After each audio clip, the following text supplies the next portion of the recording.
Happy Sunday, bayang kartista. Nagbabalik na naman po, Kid Abata. Parang bigyan ng giyang yung araw ng linggo. July 20, 2025. At ngayon nga gaganapin yung mga imported. Halos naglabasan na ang mga magaling na imported. Andiyan nga yung Prince Cup. Tapos yung mga sali sa Kings Cup, Prince Cup. At may mga bagong kabayo katulad nila Legitify, anak po ni Justify yan. Tapos sila Iridescent, yan, nakakalaban naman si Winfall. Siguro, titignan muna yung tempo o kondisyon ng mga kabayo na yan bago lumaban talaga sa matataas na grupo, no? Kaya sa Sunday, kita-kita tayo sa Malbar. Kung di magulan, baka matuloy po ako. At may 4 na tourist bus nga. Pa-register na lang kayo kay Ma'am Carol para makalibre po ng sakay papuntang Malbar. Okay, start na po tayo. Race number 1, Bayang Karisa, 3-year-old and above maiden race. Mga placers dito, meron tayong 10 runners. Ito, another imported na naman, no? From LABD, Neferure, numero 8. Nagparer na kanan, galing ng tinakpo, 1.28 media. Naka-permis lang si Kemal Lapira. At napakalaking kabayo po nito. Itong numero 8, Neferure. Kaya rito sa race number 1, sasuluhin ko na po yan. Numero 8, Neferure. Yan, LABD. Start time natin, alas 2 ng hapon. At meron pala tayong additional sponsor ng MMTCI, 400,000. Lahat halos ng race, no? From first placer hanggang 4th placer. Kaya medyo hindi natin alam. Wala namang no bearing. Hindi naman siya no bearing. Bearing siya. Pero syempre malaki rin yung papremyo. So tingnan natin kung ano tatakbuhin nitong mga kabayan na to. So race number 2 na tayo sa rating base. Class 4, 22-27 points. At dito meron tayong 9 runners. Ito actually dito magulo tong karera na to. Tingin ko Shanghai Silk lang po ang walang panalo rito, numero 4. Pero lahat yan may panalo po. Itong natitirang 6 numbers, no? Pipili pa rin tayo. Pero first choice ko, numero 8, Frugality. Isang imported, tasakin ni Jael Sego Jr. Ito na, segundo ko, Wolf 359. Second choice ko, 1A, Club Habana. Yan, Mark Alvarez. Dehado pa po yan. Pero mapapareha sila dyan. 1.26 din yan. Third choice ko, yung nanalong dehado sa race number 1, no, Wolf 359. Yan, nagdagdagan lang ng konti ang timbang, Pati Ramos Dilemma. Okay, good luck Bayang Karisa. Lipat tayo sa race number 3. Isang rating base class 4, 16 points at 21 points split group. At dito meron tayong 10 runners, no? First choice ko rin sa kay Nijap Sarate, numero 9, main event. Lakas ng kalaban na karante na Border Force, Basket of Gold, doon siya na tercero, no? At nakalaban na rin niya si Sky Story, tinalo niya na sa datingan to. At ngayon maganda pa pwesto ni Jap Sarate. Kapag nauna, tingin ko, nauna sa karera na to, tingin ko malaki po ang panalo niyan. Numero 9, main event. Second choice ko, numero 6, Isla Puting Bato. Yan sa kanya ni Alison Pabilik, Sandihado. Pero protection lang yan sa akin, 9, main event, medyo namang na konti yan. Okay, good luck Bayang Karisa. Lipat tayo sa race number 4. Ito na yung Prince Cup natin, no? Ito yung mga 3-year-old lang to na imported, no? Halos nandito na lahat ang mga galing na tumatakbo sa 3-year-old imported. So, pinagsama-sama, ang laki ng premyo.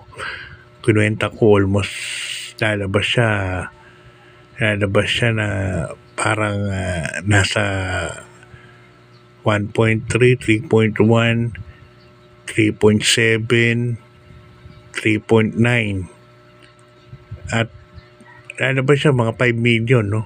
More or less ang mapupunta sa horse owner.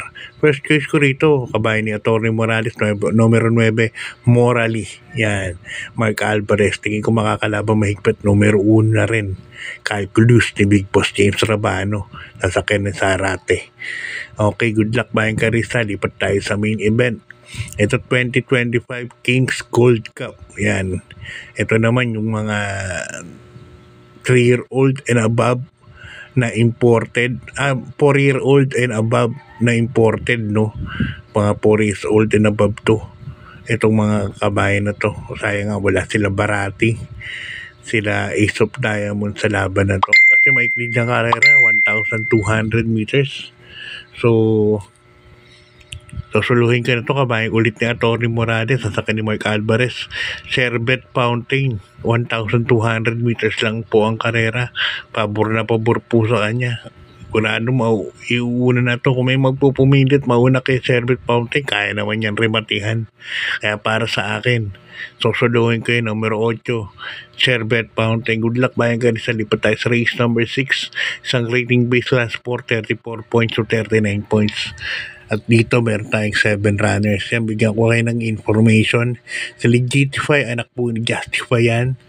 Galing Ireland. Anak ni Justify, ang nanay niya galing Ireland eh. So, sa Ireland po lumaki yan, si Legitify.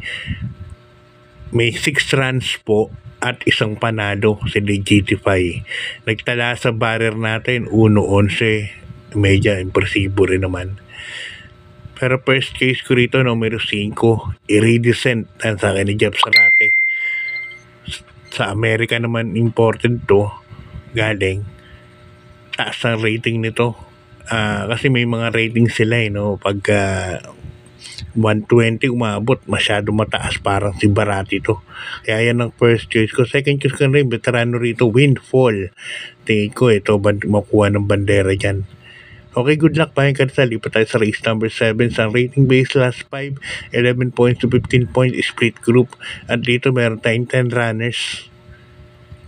First choice ko rito kabayan ni Big Boss James Rabano. Number 7, Rainy Days, Lablab Galyeta ang sasakay. Alam naman natin si Rainy Days, may 1.27 yan sa 1400s.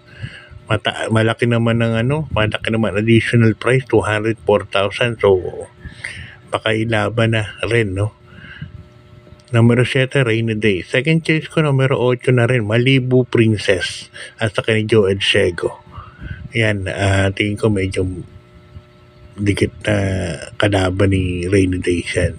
Kaya dito dalawa lang pili ko, number 7, Rainy Days, and number 8, Malibu Princess. Good luck Bayan Karista. Lipat tayo sa penultimate race. Race number 8, isang rating base class 5 points Blazers. At dito meron tayong 12 kalahok. Numero 12, California King. Ito nanalo sa 6 to 7 ratings, no? Ang laking nanalo, tapos bumaba pa ng 5. Nanalo ulit ng 5 to, ng ratings 5. So, lahat ng no bearing na ipanalo niyan, California King, sabagay anak ni California Chrome yan.